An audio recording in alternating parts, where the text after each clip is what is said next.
I am here today at this beautiful monument here in Mazatlan, Mexico, to bring you a very special and important video on the two main things that are messing up the dating world right now and preventing people from being able to have healthy relationships, and in many cases even have a healthy sense of their own sexuality and how to connect with another person sexually.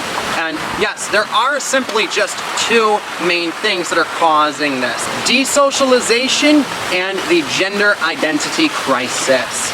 You see, in this day and age of technology and technological communication, too many people are being desocialized through the fact that social media has taken over as the main form of human relation and the way that people have relationships and try to relate to other human beings. And text messaging and other text-based forms of communication have taken over as the main form of communication in which people are interacting with each other. And both of these modes of human interaction are disconnected forms of social interactions. That means they happen from a state of social disconnect between you and the person. You are disconnected from them in that you are not seeing their face, you're not meeting them eye to eye, and you're not seeing them at all, or even communicating vocally in most cases.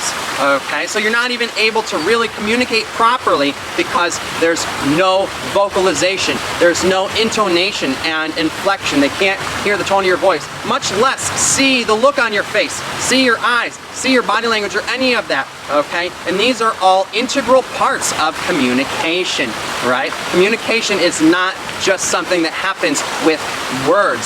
So when you're limited to the written word, unless you are a poet, you're very limited. So these modes of interaction are causing a ton of problems with people's ability to have relationships and even relate at all with other people, and are ruining people's social lives by causing them to not be able to have good relationships, since at any given time in trying to interact with someone there could be disconnect between yourself and them due to this. And this is not only causing problems in people's relationships, but it is systematically desocializing everyone. Social media and all this communication technology is actually now a form of social conditioning that is retraining and programming people's minds socially to systematically desocialize them and cause them to be less social and less able to communicate and less able to interact and relate with other people socially in healthy, good, meaningful manners, and preventing them from the ability to relate and have relationships, okay? People are being desocialized by these new forms of communication and socialization, and it is screwing up people's social lives and their ability to have healthy ones altogether, and thus also creating tons of social issues in society and creating a human race of socially disconnected people who are like social zombies who can hardly even interact and relate with each other. And it's actually very scary when you look at it from a social science standpoint. And then to deal more with the romantic and sexual side of things, there's also a gender identity crisis going on now because of modern radical fourth wave feminism, which is trying to teach everyone through propaganda that there should be no gender identity that is either male or female, and that both genders should really be mixing, and that women should adopt masculine traits and men should adopt feminine traits, right? And while you can do that, and there's nothing wrong with being a man who has some feminine traits or being a woman who has some masculine traits, you know, people need to know who they are as a man or a woman, and they need to be centered in their gender polarity as either a masculine person or feminine person, and be able to relate to the opposite gender in a significant way sexually, so they can have sexual attraction to each other, which polarity is supposed to do along its continuum, and they can connect sexually and even have a meaningful sexual relationship, okay? None of this is possible if people do not have their own unique gender identity, okay? And you'll see this even in homosexual couples, in that there is one who is more masculine and one who is more feminine, even if they are both the same gender, okay?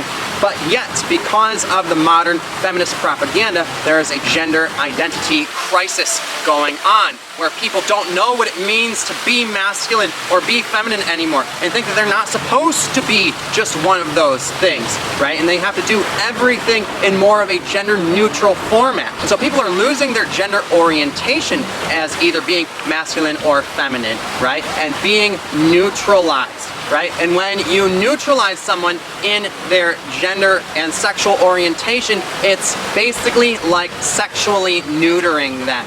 Okay, where they get sexually confused and no longer know how to function as a sexual being, because they don't know who they are as a sexual being or what they are supposed to do. It's basically like forcing them to become asexual. So that's also a very scary thing.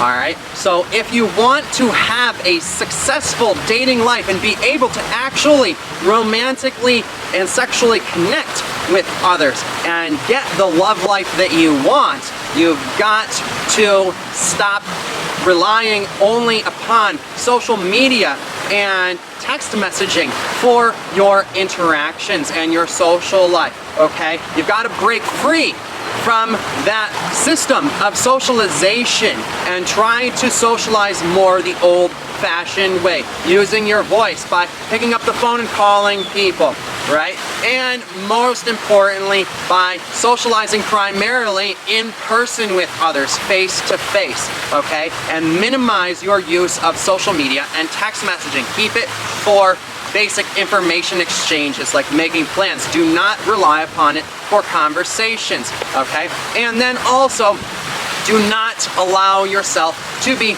gender neutralized or to fall into some gender identity crisis, all right? Know who you are as a man or a woman, right? Allow yourself to be masculine or feminine, right? And that's okay to, have some traits of the opposite. But generally speaking, you need to know if you are a man or a woman and what it means to you to be masculine or feminine, right? And not allow yourself to be gender neutralized or neutered by this feminist propaganda. It's of the utmost importance to be oriented in your gender and your sexuality, and to be very in touch with your sexuality, know who you are as a sexual being, and develop your sexual identity so that you can self-actualize in that. That concludes this video. Thanks for listening. I hope I mansplained that good enough for you. If you like what you heard, please click the like button, and if you feel you gained some value from this video and would like to give some back, please do so with the PayPal link below, because your support helps fund me doing this work and fight the good fight for men like you. If you are ready to take the red pill and wake up from the matrix and the matriarchy controlling it and learn everything you need to know about female on male sexism, get your copy of my newly released book called Misandry Exposed. On sale now for a special price that won't last long, so check it out by clicking the link below. And otherwise, take care of yourselves, men, because no woman out there is going to.